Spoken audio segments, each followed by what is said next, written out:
Praise the Lord. ప్రభునామానికి మహిమ కలుగును గాక. ప్రియ దేవుని బిడ్డలారా, మరొకసారి మనందరమును కూడా ఒక అద్భుతమైనటువంటి సందేశం ద్వారా మన ఆత్మీయ జీవితాలను మనము బలపరుచుకోవలసినటువంటి అవసరత ఉంటూ ఉంది.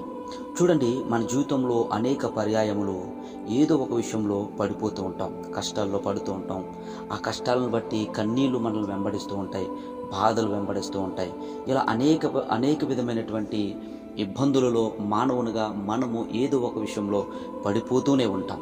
పిల్లరా, కీర్తన గ్రంథము 145వ అధ్యాయము 14వ వచనాన్ని కనుక మనం పరిశీలన చేస్తే, యెహోవా పడిపోవు వారందరినీ ఉద్ధరించువాడు, కృంగిపోయిన వారందరినీ లేవనెత్తువాడు. ప్రభునామానికి మహిమ కలుగునుగాక.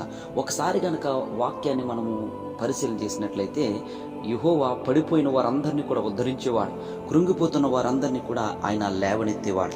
నువ్వు ఏ పరిస్థితుల్లో పడిపోతున్నావో, ఏ పరిస్థితిని బట్టి నీ కుటుంబంలో కృంగిపోయేటువంటి పరిస్థితులు ఏర్పడుతున్నాయో పిల్లలు, వాటన్నిటి నుంచి కూడా దేవుడు లేవనెత్తేటువంటి వాడు.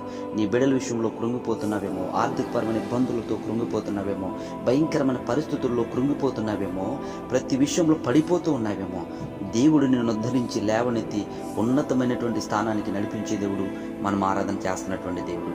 ఎప్పుడంటే 15వ వచనం ప్రకారం, సర్వజీవుల కన్నులు యెహోవా వైపు చూచుచున్నవి, తగిన కాలమందు నీవు వారికి ఆహారం ఇచ్చేదవు.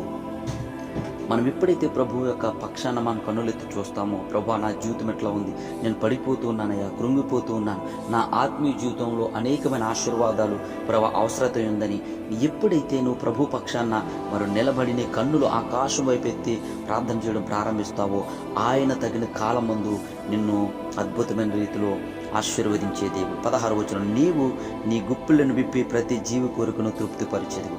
ఎప్పుడైతే మనం ఈ విధంగా ముందుకు వెళ్తామో, పడిపోతున్నటువంటి సమయాల్లో, కృంగిపోతున్నటువంటి సమయాల్లో మనము కన్నులెత్తి ప్రభువుని చూచి ప్రభు వైపు విశ్వాసం ఉంచి ప్రార్థన చేస్తామో, తగిన కాలం ముందు ఆయన మనకి ఆహారం ఇచ్చి మన యొక్క అద్భుతమైనటువంటి కోరికలను కూడా తీర్చే దేవుడు.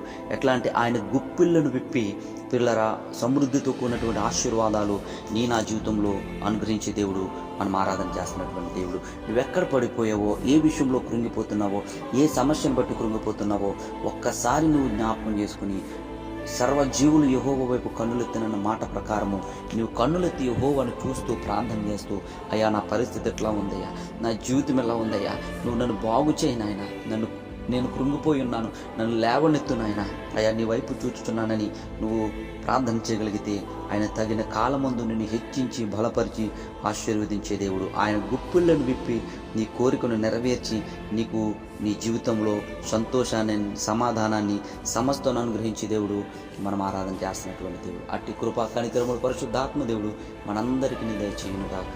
ఆమేన్, ఆమేన్, ఆమేన్.